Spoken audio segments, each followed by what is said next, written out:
Қайырлы күн, құрметті тыңдармандар.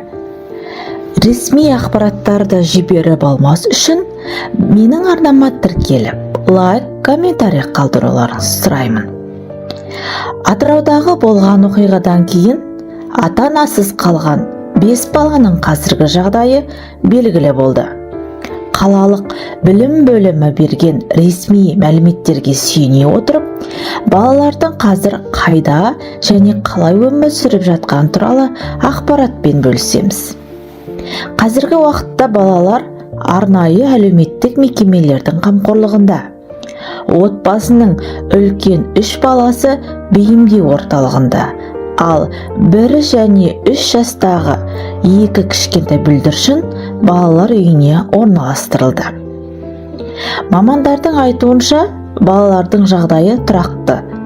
Оларға қажетті медициналық тексерулер жүргізіп, психологиялық көмек көрсетілуде. Балалардың сабақ үлгерімі жақсы. Олар тек оқумен шектелмей, түрлі мәдени шараларға белсенді қатысып жүр. Жақында өткен мерекелік кеште балалардың ән айтып, би билеп, көңіл күйлерінің көтеріңкі болғаны байқалды. Балалар жалғыз емес. Ата мен әжесі демалыс күндері немерелеріне үнемі барып, қолдау көрсетіп тұрады. Балаларды психологиялық соққыдан қорғау мақсатында оларға әлеуметтік желілерде қолдануға рұқсат берілмеген. Соның арқасында олар болған оқиғаның егжей-тегжейлі туралы толық хабардар емес. Біз балалардың болашағына сәттілік тілейміз.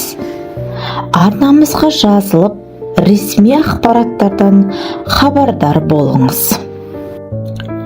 Құрметті тыңдармандар, менің арнамнан келесі қандай әңгіме, қандай оқиғаларды күтесіздер?